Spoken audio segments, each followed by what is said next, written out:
Ladies and gentlemen, welcome. Today, in our online industry tutorial, we're exploring a fascinating and rapidly expanding area of photonics, adaptive optical laser processing from diamonds to data centers. I'm John Pugh, Director of PIC and Quantum Technologies at Optica, and I'm delighted to welcome Opsydia for what promises to be a highly insightful session. Opsydia is a UK-based deep tech company pioneering adaptive optics-enabled laser processing.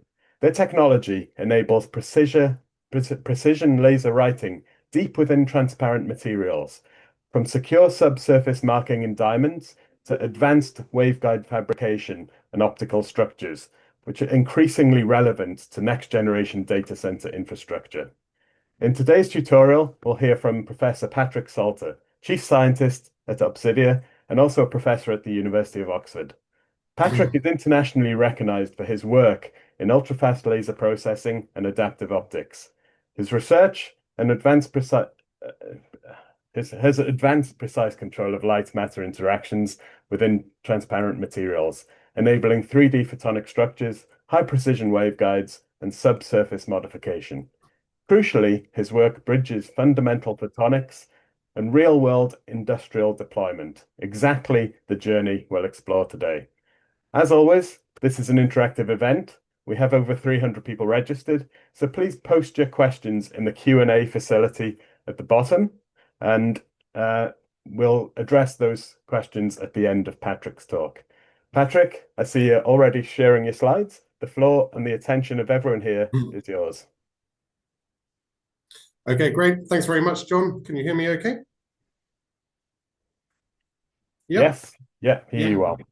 Okay, brilliant. Well, good afternoon, everyone. Indeed, good morning to colleagues joining on the other side of the Atlantic, and indeed, good evening if there's any colleagues still up in Asia tuning in as well. I'm an associate professor in photonic engineering at the University of Oxford, and I'm also the chief scientist and founder at the company Opsydia. Today, we'll be looking at adaptive optical laser processing and how that can be useful for both for diamonds going through to data centers. Firstly, just as a bit of motivation, we're going to look at the market growth in photonic integrated circuits. This is from a review article actually published in 2016, and it shows the predicted rise in the growth of silicon photonic circuits over the next decade. And actually, one of the interesting things here is that it matches what happened in reality really pretty well. Similar predictions are showing an increase further in growth, with a steady 23% growth each year for the following decade as well. This is a rapidly expanding area, something that is really important. The primary driver is datacomms, so efficient transfer of data across varying length scales.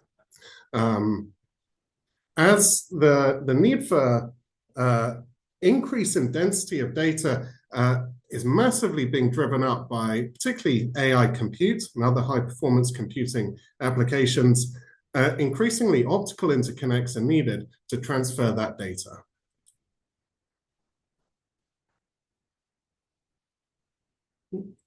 Also, really, this is the key thing for us today. We're going to look at packaging and optical interconnects. And this is detail from a really nice review article here, which has some very thorough information in this area. And basically, it shows a percentage of unit cost for a variety of photonic packages, including our very relevant silicon photonics transceiver down here, and also other forms of photonic integrated circuit. So across really quite diverse architectures, we see that the packaging, test, and assembly takes up a huge amount of time and resource and cost as part of making these units. This is already an issue, but in the future, as the size of the packages increase in line with the industry demands for more and more interconnects, as we're really pushing this data applications further, it's going to become a real headache. And this is something that we're hoping to solve at Opsydia. Also, as we look to future optical devices, photonic integrated circuits are becoming increasingly important as well. This is the work from Microsoft in the middle of last year, where they're showing how optical computing can really help with a range of different applications. These devices also need to be integrated between the lasers, the modulators, and the detectors. Other emerging applications, such as LiDAR, are also key for these photonic integrated circuits. And of course, we have the emerging area of quantum photonics as well, which is looking to expand greatly and has some really exciting advances. So all in all, there's lots of areas, not just in the data center and the datacom applications, but moving forward, a lot of different things where we need these photonic integrated circuits, and we're going to need to be able to get the light in and out of them efficiently, which is all about the packaging of these devices. How at Opsydia are we going to look to try and help with this? So our background is in femtosecond laser processing, and I'll quickly go a bit over this technique now. It's a form of laser manufacture which is really relevant for fabrication of devices inside transparent materials. If we have a transparent material, the light propagates through it so it doesn't get absorbed. However, if we use an ultra-short pulse laser, then at the focus of that laser, we actually have an incredibly high electric field. And that electric field is large enough to distort the band structure of the material and actually initiate absorption of the light so that we can grow a dense plasma of electrons which are excited across the bandgap, just at that laser focus, which is tightly confined in 3 dimensions. We're going to be using pulses of light, each one shorter than a picosecond in duration, and we're going to be also using tight focusing, where we're using numerical apertures of at least 0.5, and in many cases quite a bit higher. By doing this, we can accurately pinpoint this excitation inside the material in 3 dimensions, and then we can fabricate in 3D without any change to the surface or the surroundings of the material. It's relevant for a wide range of materials, including glasses, crystals, and polymers. But how is this going to be useful for our application looking at photonic interconnects for data centers? Well, an area of really big growth with the ultra-short pulse laser processing is actually in the direct laser written waveguides. So what happens here? If we focus our ultra-short pulse laser inside a bit of glass, then actually at the focus of the laser, just as we had before, we excite electrons across the bandgap. Then this deposits energy into the glass, enough to locally melt the glass.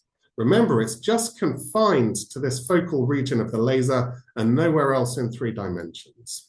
Then we move the glass block in 3D relative to our laser focus, and that traces out a path, as we can see in this left-hand diagram.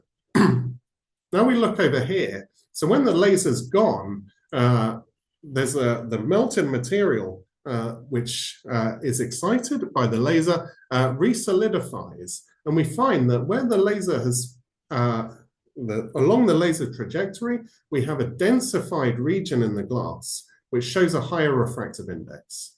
This also looks very similar to the core of a single mode optical fiber, and we can think of them as analogous. So in this process, we can trace out the core of an optical fiber or an optical waveguide, and then trace it in 3 dimensions through a block of glass. And this is how we're going to create these optical interconnects, linking different things together. The technique is relevant for a wide range of different materials, and there's just some examples here. So we can see that it works also in crystals, such as lithium niobate, diamond, sapphire, and glass, where we're going to spend most of our time today.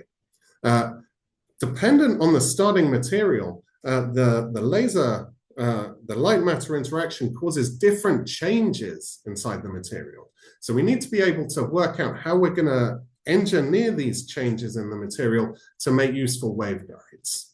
In glass, it tends to be relatively straightforward because we can access a regime where we densify the glass and we get a region of higher refractive index. So then this looks like the core of an optical fiber. In some of these other materials, that doesn't work, and we need to work with depressed cladding structures like we see here in the sapphire and the diamond to make the waveguides. But we're going to be mainly focusing today on this glass application where we're getting increases of refractive index wherever we focus the laser. We can then trace these through the glass in 3 dimensions to form the optical waveguides, which are our photonic interconnects. This technique enables very flexible fabrication for unusual 3-dimensional devices. And it's seen a lot of activity in academic areas over the past couple of decades. Here's some examples. Up the top right here, we have an example of a photonic lantern, which undergoes a transition between a multi-mode waveguide to an array of single-mode waveguides, and can also be useful in forms of pupil remapping. There's been a lot of work looking at photonic lattices, where we have arrays of these waveguides positioned closely to each other. The light traveling in these waveguides can then interact through evanescent coupling between them, and you can get interesting topological properties from such arrays of waveguides. Also, there's been a lot of work integrating selective laser etching, again using this femtosecond laser technique, where you can etch out channels inside blocks of glass and also integrate it with waveguides. This is an example here where the researchers from Milan have made a nice form of optical microscope inside a block of glass. Increasingly, though, we're seeing it move towards very useful and relevant applications where these direct laser-written waveguides are used for photonic interposers. Glass is stable and it's well matched to silicon in terms of its thermal expansion. This means it's useful for coupling up to silicon for these photonic interconnect applications. Through the laser-write process, we have a high degree of refractive index control, which also enables precise 3D alignment for efficient coupling and mode conversion. You can access high densities with minimal crosstalk, and we can incorporate PIC-like features such as couplers and splitters. There's a nice example here of coupling from a silicon photonic circuit into a fiber array, and more advanced applications over here. Again, coupling between silicon photonics and, in this instance, a multi-core fiber array. This work from Optoscribe and from the team in Toronto. And we're really starting to see this area rapidly increase with the use of the laser-written optical waveguides for these glass interposers, bridging the gap between fiber arrays and photonic integrated circuits. There are still some limitations, though, for these laser-written glass interposers with the optical waveguides inside. And that's what we're trying to solve as a company. One of the main limitations that we see, and if we look to scale up these glass interposers for the interconnects, is that if we manufacture them, and then we still need to have active alignment to then align between the fibers and the photonic integrated circuit. This slows everything down and limits throughput, it increases expense, and it also limits yield. Also, it means that we can't account for any sample deviation if we make everything first.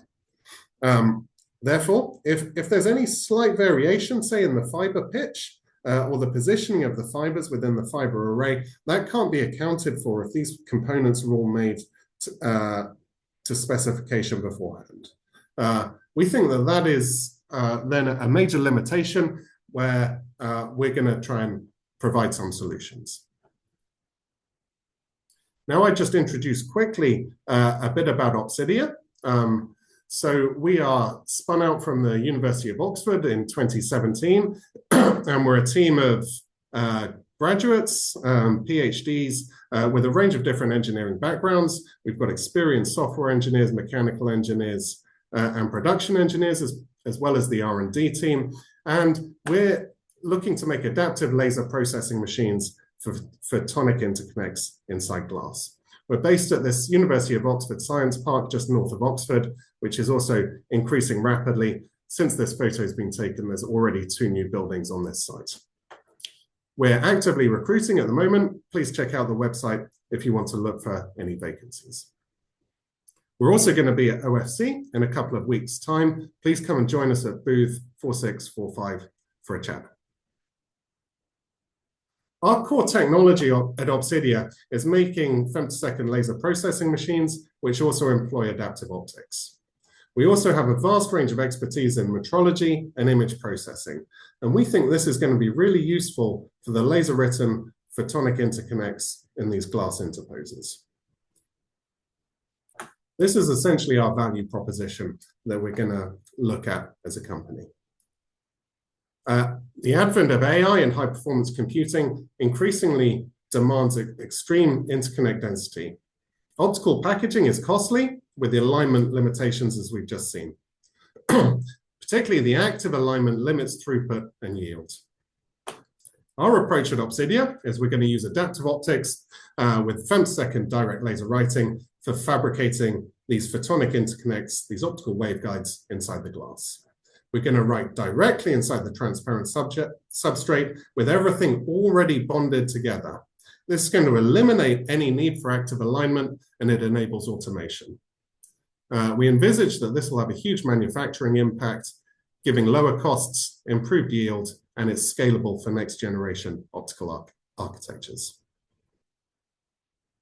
Now we just have a quick video which explains the concept. We link the photonic integrated circuit to the fiber array with precision using machine vision. No guesswork. Our technology identifies PIC emitters, even those with very low pitch, and pinpoints each fiber core. Then we write a smooth waveguide in any shape, straight, curved, or 3D to confine light. At the edge, adaptive optics reshape the beam, preventing damage to the connector block facet. We can change depth as we write, enabling three-dimensional architectures. Opsydia, point-to-point precision, aligned by design.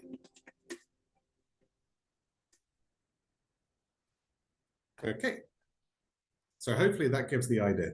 We're going to have everything pre-assembled. We're going to use our optical metrology background to locate where everything is. Then we're just going to join up the dots to link these things with the laser-written optical waveguides. And we're going to provide machines that are going to be able to do this. So as we said, this is our core technology. We're in the business of making these femtosecond laser processing machines, and the metrology and the image processing is going to be of critical importance because we need to accurately place everything within the pre-assembled optics. Now we're going to have a little bit of a look about what's inside these machines and what makes it work. So first of all, what do we mean by adaptive optics in the femtosecond laser processing? An adaptive optical element is just something that we can use to change the laser beam. In many cases, we use liquid crystal spatial light modulator devices, which enable us to have some spatial modulation over the phase, amplitude, and polarization of our input laser beam. This can be used for many different applications. We can shape the phase of the laser beam to correct for aberrations that are introduced whilst we do the laser manufacturing. This is actually most of what we will be looking at today. However, we can also introduce complex wavefronts, which form a hologram and shape a single laser beam into multiple different foci that can speed up the laser processing through a form of parallelization. We can also apply some beam shaping to shape our laser focus and really tailor that material interaction to achieve the kind of devices that we're interested in. And one of the really nice things about this technology is that actually with a single liquid crystal device, you could do all of these things simultaneously. However, today, as we're slightly time limited, I'm just going to focus on this first aspect of the aberration correction, because that's really critical for us in the formation of these photonic interconnect devices. What do we mean by optical aberrations? Well, actually, it's really quite simple.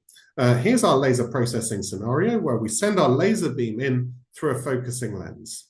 If you remember, in order to initiate this nonlinear excitation within the transparent material, we need to be focusing down at quite high angle, so we need to be using high numerical aperture lenses, things like microscope objectives with a numerical aperture above 0.5.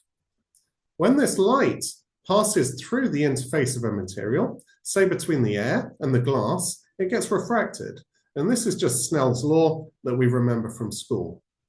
However, As all of these rays are coming in at different angles, they get refracted by different amounts, so they smear out the laser focus. So we're no longer tightly focusing the light down to a micron-sized point, but it gets smeared out over a much larger area. This means that when we try and fabricate inside a material, we lose all sorts, any sense of three-dimensional resolution in the fabrication.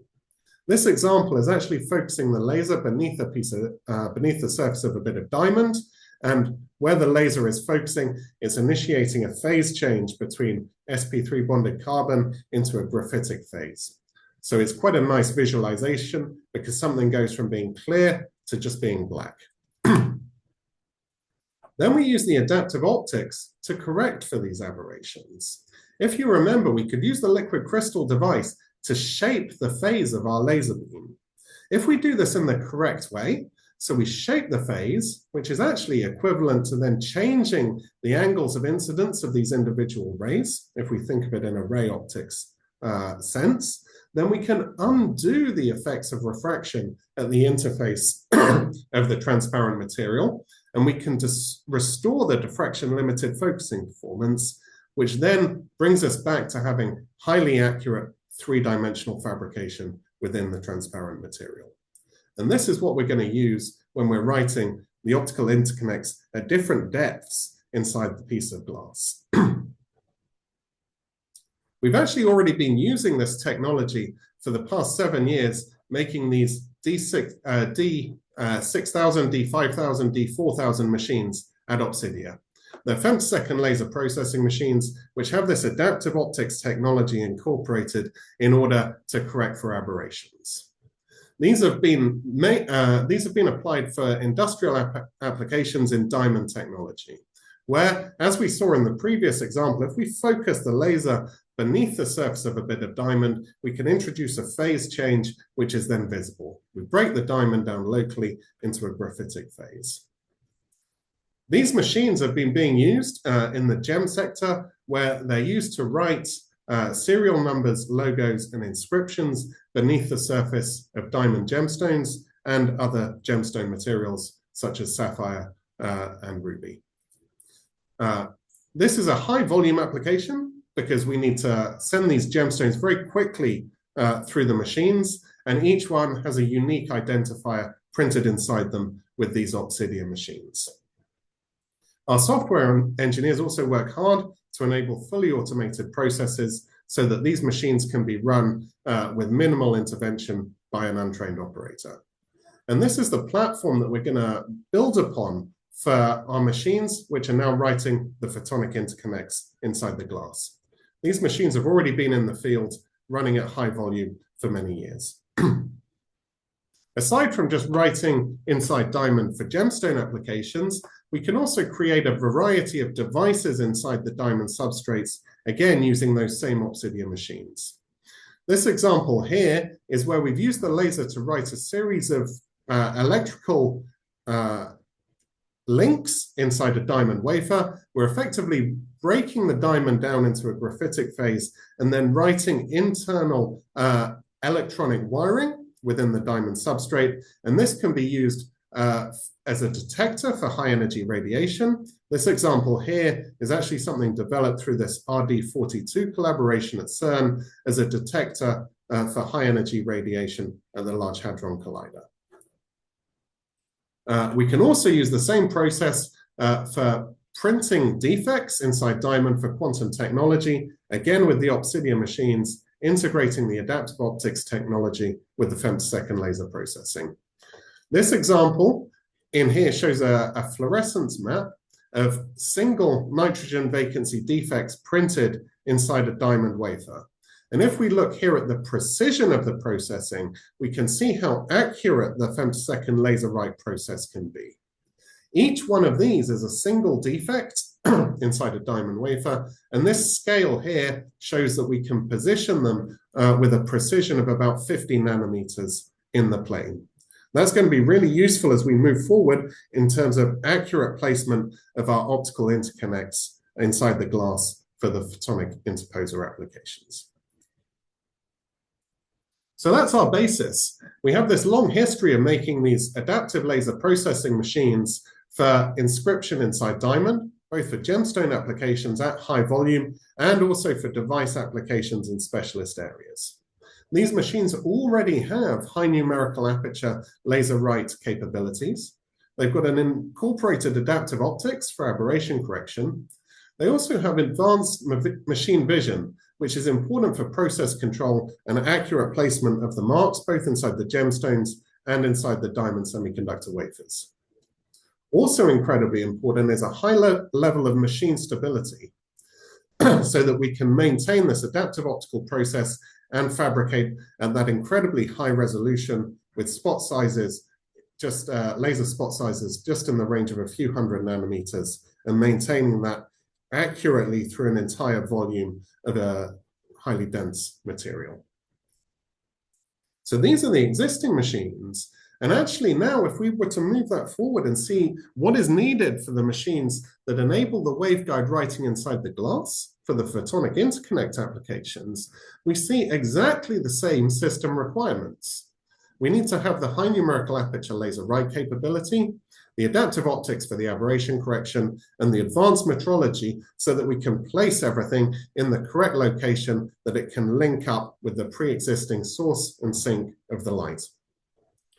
However, there are some additional functionalities which are related directly to the glass interposers, and that's something where we've integrated new features into the machine, and we'll just look quickly at some of these. How do we envisage these machines being used?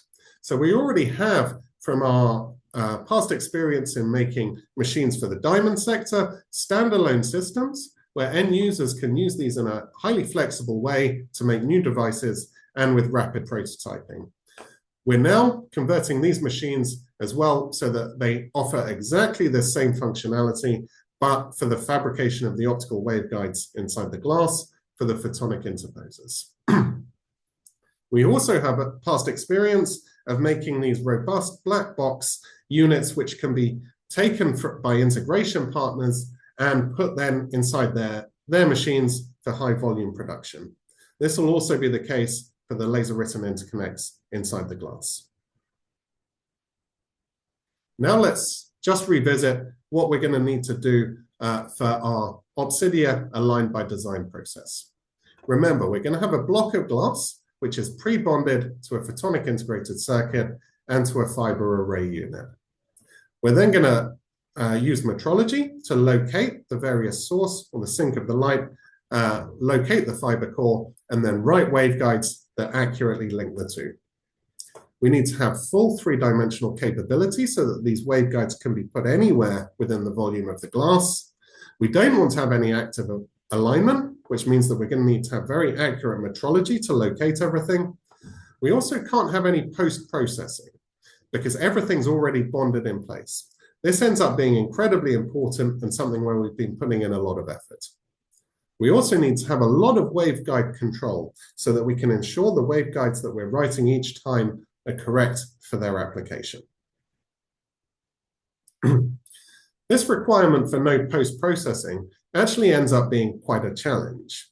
How these devices are often made for the photonic interposers inside the glass normally requires post-processing, and we can see why that is here. When you write a waveguide, you move the glass block sample relative to your laser focus. However, we need to write waveguides right up to the edge of the block of glass if we're going to link these later to optical fibers.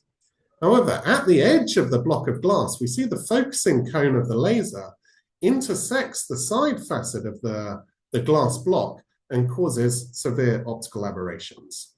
Here's a ray tracing diagram showing exactly what happens.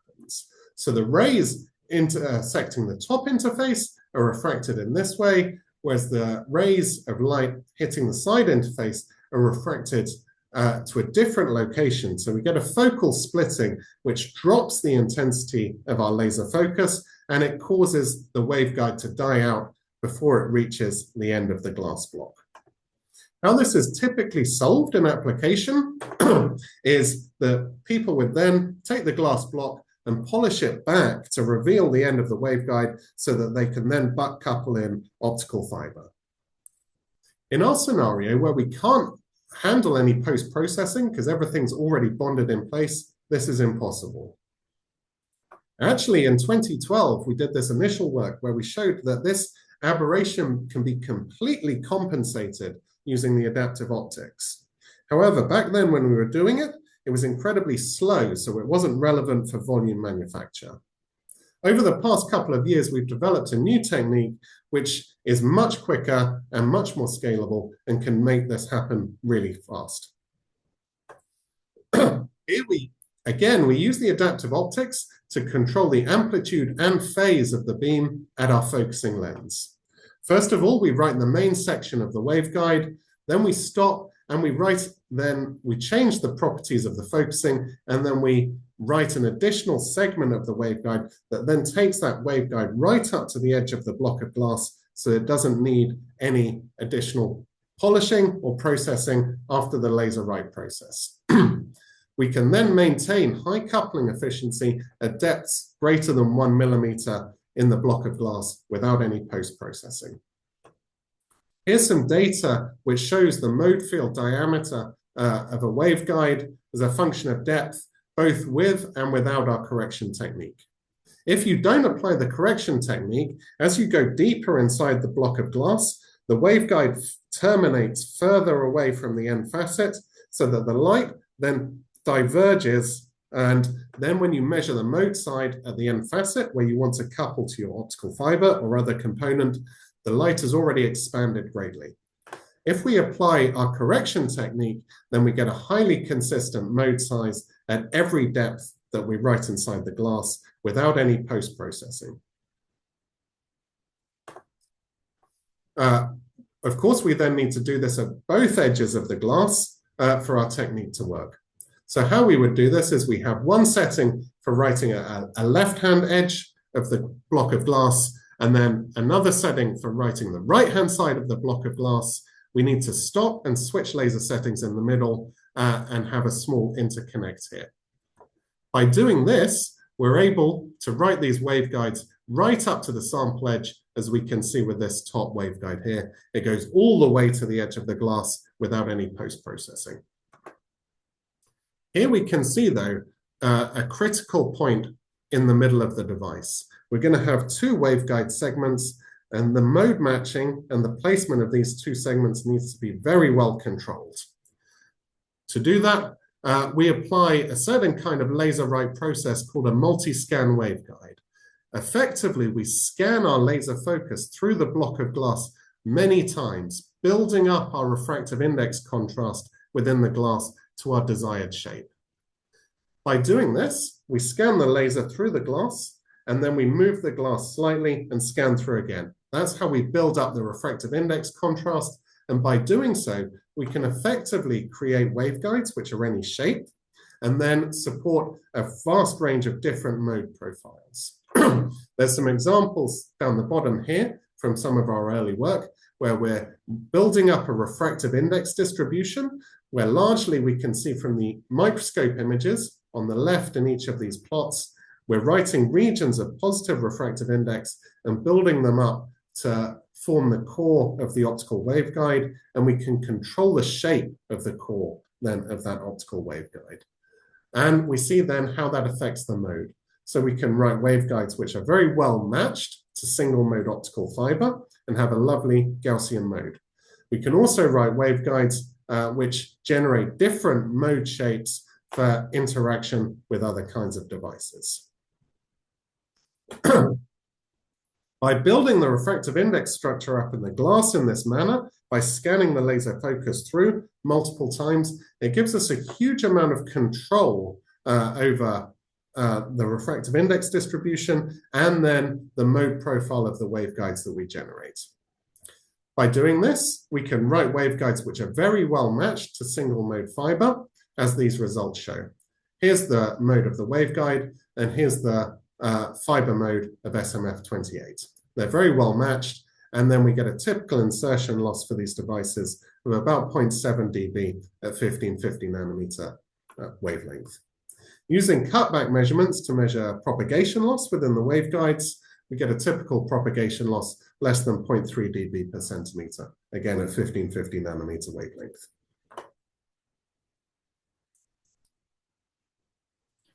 This process of building up the refractive index structure by multiple scans of the waveguide, as I said, gives us great control over the mode size and shape because we can effectively tune it for whatever we want. This is a range of examples of different waveguides where we're changing the separation between these different scans of the waveguides. And this is a microscope image showing how the structure is modified. By doing this, it's easy to tune mode sizes to form a desired shape. Here's the details of the resulting mode size from the variety of different waveguides we saw on the last slide. And we see that actually we can then tune our mode field diameter within the waveguide from the ones which are very well matched to the single mode fiber with a 10 micron mode size, all the way down to something which is much more confined by really densifying the glass and packing in this refractive index change inside the glass to something with a much smaller mode around 5 micron in size. We also see that there's a linear relationship between our mode field diameter and our waveguide size, which makes the optimization process for when we're writing our waveguides very straightforward to match to different components. Of course, we can then also change the waveguide cross-section along the length of the waveguide to make adiabatic mode converters. Here's an example where a waveguide is written which changes the propagating mode from something which is very well matched to single mode fiber to something with a ring-shaped mode for a different optical component at the output. This data is actually taken for 785 nanometer wavelength, which again shows our versatility. These devices inside the glass can operate at a range of different wavelengths. They aren't simply limited to 1310 nanometers or 1550. The mode control that we get by scanning the laser focus multiple times through the block of glass also enables us to aid miniaturization. We can control how we pack our refractive index change for writing the waveguides to minimize our bend loss and start to make our components more compact. Here, we have to remember that, of course, as the refractive index change we generate is much smaller than the kind of refractive index changes you would get in silicon photonics or even with silicon nitride. We're just working with glass here, and we're densifying the glass through the laser process. Therefore, we're limited to refractive index changes which are of order 10 to the -2 in magnitude, and that limits how we can generate waveguides which bend. It's not like silicon photonics where it's easy to make loop structures. We're limited to some bend radii with the waveguides inside the glass, but we can still apply different tricks to how we actually put our refractive index structure within the glass where we can try and minimize any bend loss for a given bend radius. This graph on the right just shows that if we work with this 10 millimeter bend radius, depending on how we scan our laser through the glass to form our optical waveguide, we have some relatively increasing loss with increasing length, but we can minimize that so there's effectively no additional bend loss from this arc length. We also have the adaptive optics, which allows us to correct for the surface aberrations, and that means that we can achieve depth-independent fabrication at depths down greater than 1 millimeter. Indeed, we can write all the way through a block of glass, right down to the bottom interface, as evidenced by this waveguide down here on the bottom left, which is at the back face of a block of glass, and can also be useful for interconnects and performs well. Here, we're writing over a range of several hundred micron, and each of these waveguides is very consistent and repeatable, and that's because we're using the adaptive optics to correct for these depth-dependent aberrations everywhere inside our block of glass. We can then link this up with our edge-write technique to make waveguides which are written all the way to the edge of a block of glass at a range of different depths, all the way through the glass wafer. Here, we have a 4x4 array of waveguides written from 150 micron to 375 micron deep. The averaged insertion loss from edge to edge, all of these waveguides are written right to the edge with no post-processing. the average insertion loss is always below 1 dB, and we get consistently high throughputs at all depths. If we compare how the waveguides would be written traditionally, without the edge correction technique, and with our new edge correction technique, here we see that we're remarkably consistent at all depths when we apply our technique. If it isn't used, then the waveguides taper out and we get significant loss being introduced over just 100 micron or so of extra depth within the glass. This now takes us to our in-situ waveguide alignment. We now have everything in place. We've developed a tool which can write waveguides at different depth. We have good control over their mode properties. We can link different waveguide segments together accurately so we can write up to both edges of a block of glass. Now we return to our core application where we're aligning everything in situ when it's pre-bonded. Here's an example where we have our laser-written glass interposer. It's a block of glass here, and it's pre-bonded to a fiber array unit. In this case, it's a lidless V-groove array. Now we're going to write waveguides directly up to each core within each core of the fiber within the lidless V-groove array and show that the process works. To do this, we need to have accurate determination of the core location, and we need to be able to do that with the same laser beam that we're using to write the waveguides. That's important so that we can maintain that everything is written in exactly the right place. We have a range of different optical metrology techniques where we can measure both the core position within the optical fiber and relative positions within the glass block. This optical metrology is crucial in making sure that the laser-written waveguides are well aligned to the pre-bonded fiber array units. Using that optical metrology, we then write this 4-channel FAU glass device where we directly write the waveguides to each fiber within this fiber array unit. And again, we see an insertion loss for each channel, which is below 1 dB, and that's equivalent to what we were measuring just from the bare glass block. So we can find that actually we've surpassed that need for that active alignment, and we've done everything with a passive alignment. We just quickly measure the positions of each of the fiber cores, and then we write our waveguide directly up to it. And that's how we move away from this idea where we need to have the active alignment to something where it's more of a passive alignment. We use our technology, we measure everything, and then we write the waveguides directly to the components. Optical metrology is, of course, an important, a really important area for us, both in measuring locations that we need to write between, but also ensuring that the waveguides that we write within the glass are performing as we expect. So we've also developed a range of different phase imaging techniques where we can accurately reconstruct the refractive index structure of these laser-written waveguides inside the glass, even when they're written with very different laser beam properties.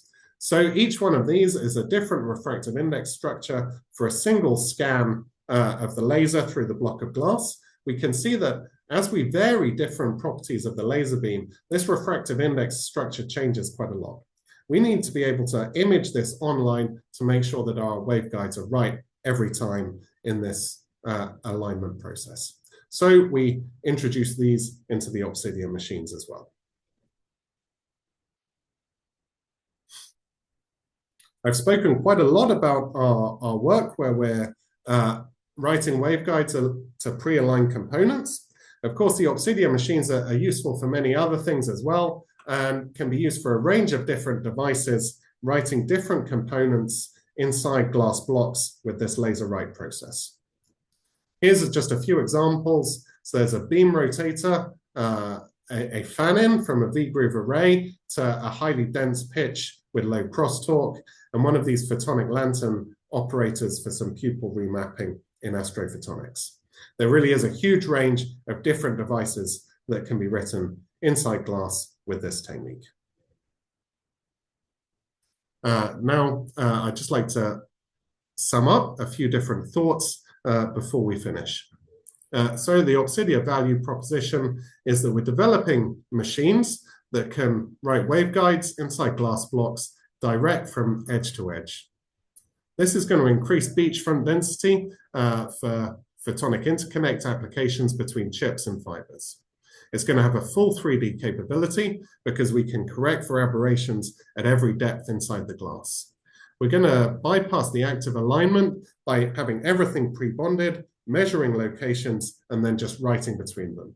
So there won't need to be any processing, and this will allow rapid prototyping all the way up to high volume manufacturing. There's a fast time to market because we're already making the machines. We have a large background in this area from the gemstone inscription application. This will also enable new optical designs and functionalities and is relevant for a range of different materials, different glasses, and different crystals as well. What's our deployment status? So we'll have these industrially ready adaptive femtosecond laser systems, and they're already commercially available. They'll be configured for waveguide writing of the glass interposers, and they can be delivered as a standalone production tool. We're also looking to make our boxes, which can then be optimized either for prototyping or low to mid volume manufacturing, and we can work with integration partners to up the volumes. This will be suitable for pilot lines and early production ramps. Application focus is mainly for the glass interposers with the optical interconnects, coupling light between fiber array units, fiber coupled architectures, and other components. It also gives a range of different possibilities for advanced packaging environments. That's our offering. We're looking for a range of different strategic collaboration opportunities. We're happy to work with people across the sector in rolling out this technology, both on pilot validation projects, working with integration partners to put our systems inside their products, end customers for high performance computing, AI data center applications, anywhere that needs high bandwidth networking. Also, we'll work with distribution partners and technology suppliers. If you're interested, please get in touch. Okay, so we're happy to show the Opsydia P5000 machine, which is this laser marking system for waveguide inscription inside glass. It has the inbuilt adaptive optics capability and edge writing capability so that we can make everything in situ. It's fully customizable for the direct laser writing of the waveguides. Please come and see us at OFC or contact our business development manager, Jürgen Rieck, or feel free to email me as well. Thanks very much for listening, and I would now welcome any questions. Thank you so much, Patrick. That was excellent. And it's now time to turn to questions from the audience. So, firstly, how deep into the glass can you write? And do you use oil immersion lenses to write? So we can effectively write at any depth inside the glass. Normally our substrates are 1 mil or 2 mil thick, and that entire depth range is fine for us. If you wanted to have thicker glass substrates, we could still write waveguides even deeper. I guess a practical limit is probably going up towards 1 centimeter or so. And that's just a limit on the optics, I think. Sorry, John, you had a second point there, which about oil immersion optics. Yeah. So these machines often have a range of different objectives that we can install in them, depending on what the customer wants. They can include oil immersion objectives. We tend to avoid oil immersion optics because it's a bit messier. So we prefer to write with air-based lenses, and we don't need to have the oil immersion because we can correct for aberrations at the interface with the adaptive optics. And you quoted the insertion loss and the propagation loss at 1550. Can you comment on those losses at 1310 nanometers? Yeah, they're largely the same at 1310, and even going down to the shorter wavelengths as well, when we're at around about 800 nanometers, so in that near infrared. They start to increase a bit as we go to shorter wavelengths if people are really interested in visible applications. And there's a couple of questions based on the fact that you're positioning your pick next to a laser, and it's just how do you maintain that optical contact? Do you need to have an epoxy between the two materials or anything like that? So everything does need to be bonded in place. We can have epoxy in there, but there doesn't need to be epoxy in there. How we actually control the laser during the laser write process, the laser beam only stays within inside the block of glass, and it doesn't leave the block of glass at all. So there's no chance that it can damage any components, epoxy, or other material which is outside of the block of glass. Great. And can you write a waveguide that can produce an orbital angular mode, for example? Yes, I think there is potential there that we can generate those waveguides for different OAM modes. Something there is, if we're looking at mode converters between different modes, we also need to be careful about the phase change within those OAM modes, but that's more of a sort of advanced application area. We'd be happy to talk to people about that, and I think it's entirely possible. Great. And there's a question, someone asking if you could clarify once again how the refractive index profile is measured in the waveguides. So there's different ways that you can measure the refractive index profile. We use quantitative phase microscopy techniques. We use an optical diffraction tomogram, which enables us to accurately build up the refractive index structure of the waveguides. Effectively, we shine light through the waveguide at different angles, and then we can measure to see how the light is diffracted. This then enables us to reconstruct the refractive index quite accurately in 3 dimensions. We can verify that with simulations showing how the mode is propagating within that resultant structure. And also, if we slice the waveguide very thinly, we can then measure end on and look at how light propagates through it the other way. So we have a range of different verification methods for measuring the refractive index. Of course, not all of those are available in the machine because they aren't all, some of them are destructive methods for measuring the refractive index, which we can't have within the machine. And the targeted application is the volume. Can you comment on the write speed of the waveguides in the glass? Yeah, so typically we'd be working at tens of millimeters a second. So then over short distances, the waveguides can be written really quite fast. Okay, great. And if the beam shaper is made of liquid crystal, how stable are they with laser wavelength and energy and high energy? Yeah, something actually, that's a really good point, John. And we need to be very careful about the system stability for this waveguide write process. That's something where we have a lot of experience because also actually with the diamond inscription, that's very susceptible to, that needs a very stable system as well. In general, if you're working with high numerical aperture optics, so we've got spot sizes below 0.5 micron in size and very tightly confined in Z, then system stability is key. And that goes through the entire system, not just the liquid crystal device. We need to have a range of different sensors and probes throughout the system to make sure everything is working correctly and monitor how things are changing with temperature and then adapt for that.